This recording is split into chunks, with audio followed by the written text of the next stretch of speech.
क्या धातु की मूर्ति भोग लगा सकती है? क्या वो बातें करती है?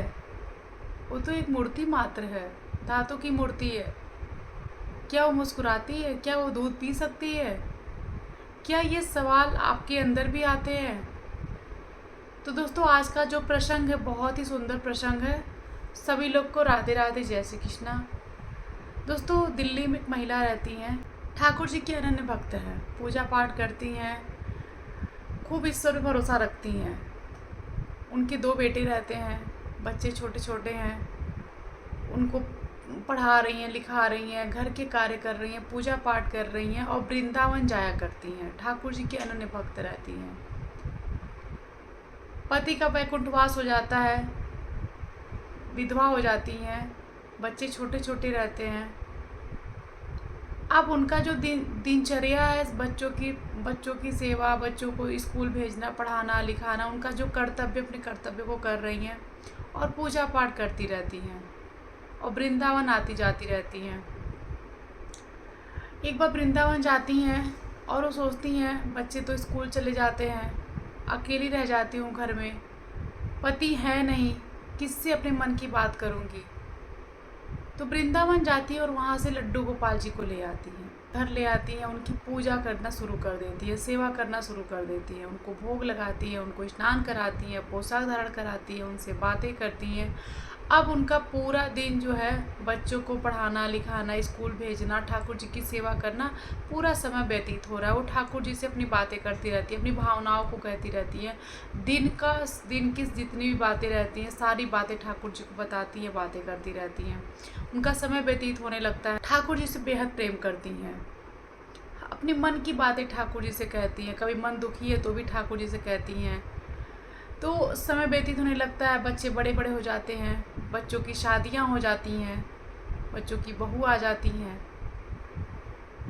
और इधर माता जी ठाकुर जी की खूब सेवा करती हैं।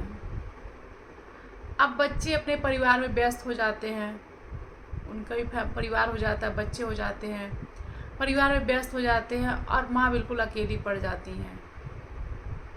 उम्र हो जाती है, अब बहुत ज़्यादा काम नहीं उनको रहता है, बस ठाकुर जी की सेवा करना, उनको स्नान कराना, भोग करना, भोग लगाना, यही उनका कार्य होता है। बाकी इस समय अपना ठाकुर जी के भजन में लगी रहती हैं। एक दिन सोचती है अब तो बच्चे बड़े हो गए, बच्चों की शादी हो गई, उनका भी परिवार हो गया, अब मेरा जो भी जीवन है, अब सोचती हूँ ठाकुर जी के सामने व्यतीत हो, ठाकुर जी के पास व्यतीत हो, वृंदावन में व्यतीत हो बाकी जीवन, भजन कीर्तन में बाकी जीवन बिता दूँ।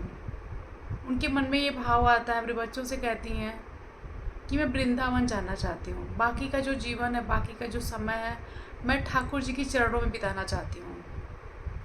बच्चे भी तैयार हो जाते हैं, वृंदावन जाती हैं, अपने माधव के साथ, लड्डू गोपाल के साथ वृंदावन पहुँच जाती हैं। अब वहाँ पर उनका जीवन व्यतीत होने लगता है, दिन भर भजन कीर्तन में रहती हैं, ठाकुर जी की सेवा में रहती हैं। अब समय उनका निकलता जाता है, एक उम्र हो जाती है 70 साल, ठाकुर जी की सेवा में लगी रहती हैं। एक दिन ऐसा होता है, ठाकुर जी को स्नान करा रही होती हैं, स्नान कराते वक्त ठाकुर जी उनके हाथों से छूट के गिर जाते हैं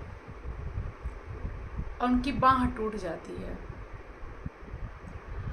अब माता जी बिल्कुल एकदम से रोने लगती हैं, परेशान हो जाती हैं, इतना बड़ा पाप कैसे मेरे से हो गया, इतनी बड़ी गलती कैसे मेरे से हो गई। खूब रोने लगती हैं कि मेरी लल्ला की बाँह टूट गई, ऐसी गलती कैसे मेरे से हो गई, मेरे माधव की बाँह टूट गई, उनको दर्द हो रहा है।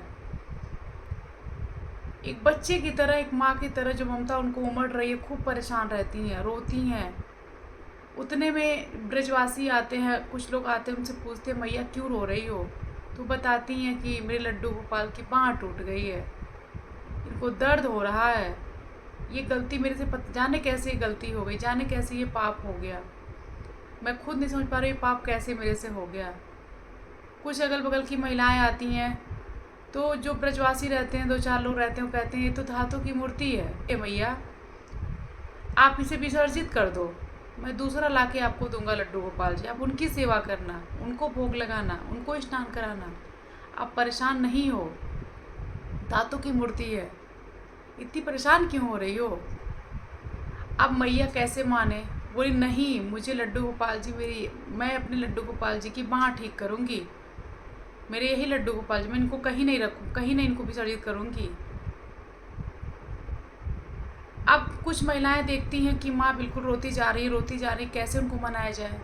तो उसमें से एक महिला बोलती है कि माता जी, छोटा बच्चा ही तो है, कन्हैया नटखट ही है, वो अपनी हरकतें करते रहते हैं, वो उछल कूद करते रहते हैं, और बच्चे जो है जब उछल कूद करते हैं तो चोट लगती है, बाँह टूटती है, तो जुड़ जाती है, बच्चों की हड्डियाँ जुड़ जाती हैं, जल्दी जुड़ जाती हैं, क्योंकि बच्चे गिरते रहते हैं।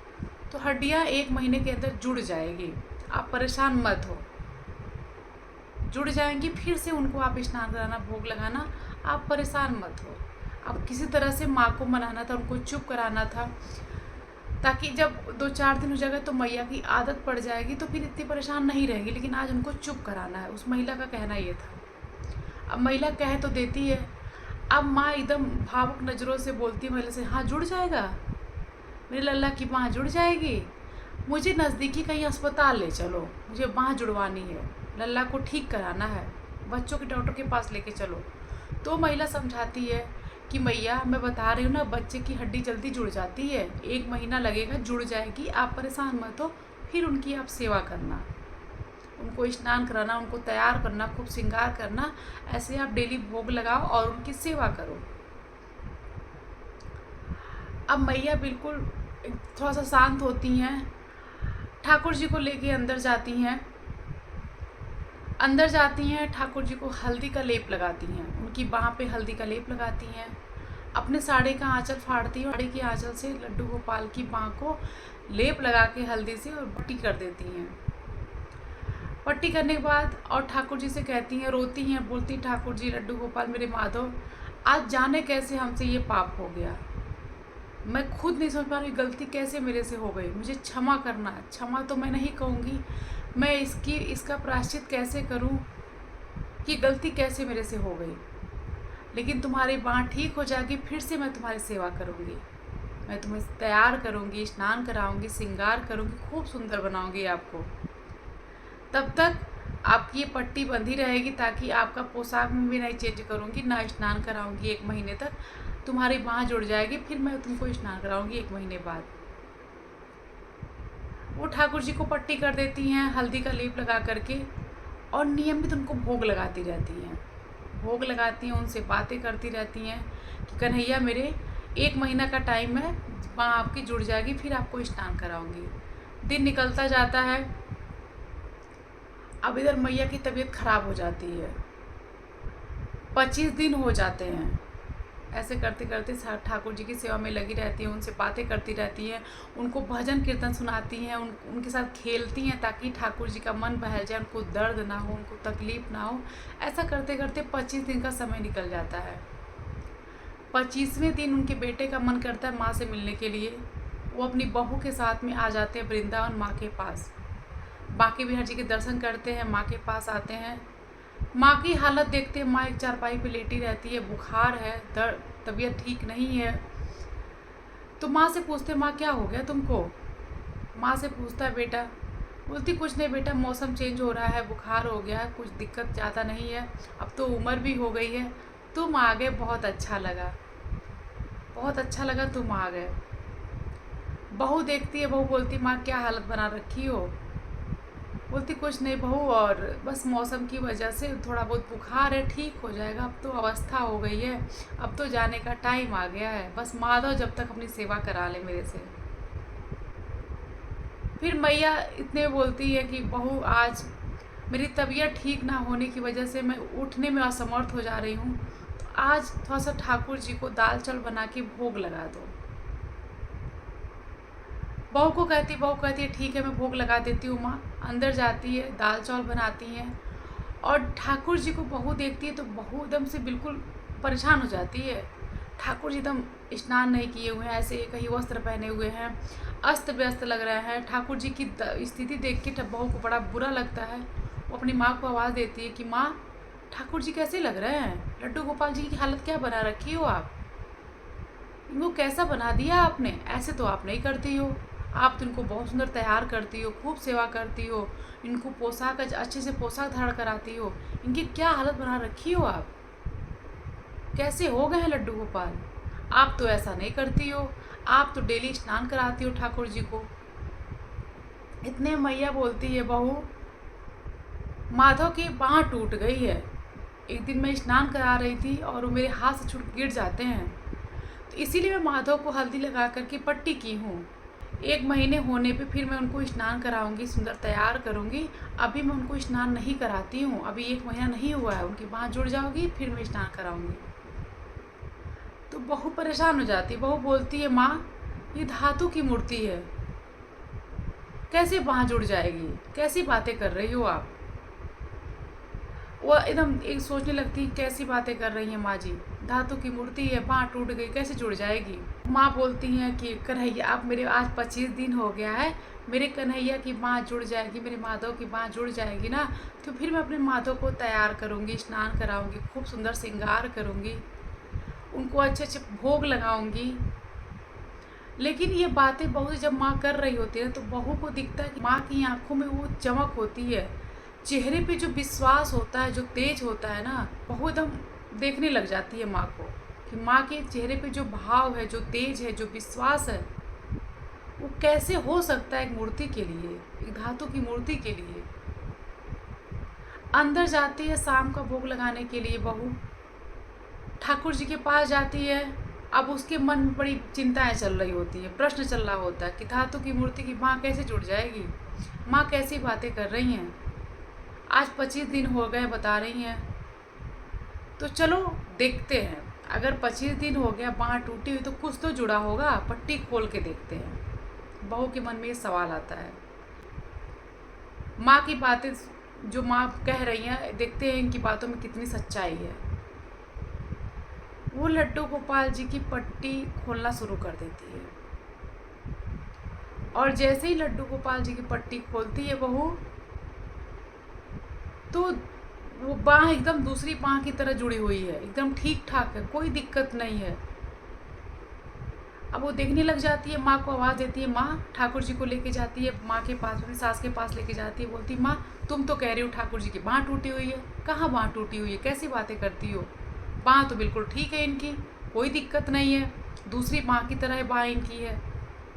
इतने में माँ ठाकुर जी को देखती है, उसकी आंखों से आंसू आने लगते हैं, रोने लगती है। मेरे लल्ला ठीक हो गए, मेरे लड्डू की आंखें, मेरे लड्डू गोपाल की बाँह ठीक जुड़ गई, मेरे लल्ला की बाँह जुड़ गई। तुरंत अपनी गोद में लेती हैं मैया और उनको खूब प्यार करती हैं, रोने लगती हैं, आंखों से अश्रु आने लगते हैं कि मेरे लल्ला की बाँह जुड़ गई, बाँह ठीक हो गई मेरे लल्ला की। कैसे मेरे से पाप हो गया था, मेरे लल्ला बहुत तकलीफ में थे 25 दिन से। अब मैं इनको स्नान कराऊंगी, इनको श्रृंगार करूंगी, अब खूब सुंदर तैयार करूंगी अपने लल्ला को। और बहू देखती रहती है कि मूर्ति के साथ में माँ का जो विश्वास है, माँ का जो प्रेम है, ये हर किसी के पास संभव नहीं हो सकता है। जिनको विश्वास है उन्हीं को ये चीज़ दिखती है, जिनको विश्वास नहीं, क्योंकि बहू को विश्वास नहीं है। जो विश्वास, जो भाव माँ के अंदर है, वो विश्वास बहू के अंदर नहीं है। तो दोस्तों, जो लोग ठाकुर जी की सेवा कर रहे हैं, जो भी मूर्ति आपके घर के मंदिर में है वो जीवंत है। शास्त्र कहता है कि जिस मूर्ति की पूजा आप 3 दिन तक कर लेते हैं ना, वो जीवंत हो जाती है, जागृत हो जाती है, वो घर आपके घर में हर पल हर वक्त साथ साथ रहती है। तो जिनको विश्वास नहीं उनके लिए धातु की मूर्ति है, लेकिन जिनको विश्वास है ना, वो जीवंत है, साक्षात ठाकुर जी हैं। तो अगर आपका विश्वास है, आपका विश्वास मजबूत है, तो आपके ठाकुर जी हर वक्त हर पल आपके साथ साथ हैं। वो आपको हर वक्त अनुभव कराएंगे, कहीं ना कहीं कोई चमत्कार दिखाते रहेंगे, बस आपको अनुभव करने की ज़रूरत है। आपका विश्वास का होना बहुत ज़रूरी है। दुनिया क्या कहती है, लोग क्या कहते हैं, हंसी उड़ाते हैं लोग, कैसी कैसी बातें करते हैं, आपको कोई फर्क नहीं पड़ना चाहिए। बस आप ठाकुर विश्वास रखिए, अपने कार्य को करते चलिए। आप हर उस चीज़ को पालेंगे जो आपकी इच्छा होगी, जो आपकी कामना होगी, और आपको विश्वास भी नहीं होगा कि ये कार्य कैसे पूर्ण होता चला जा रहा है, अगर आपका विश्वास ठाकुर जी पे है तो आशा करते हैं आज का जो प्रसंग आप लोग को बहुत अच्छा लगा होगा। तब तक के लिए सभी लोग को जय श्री कृष्णा, राधे राधे।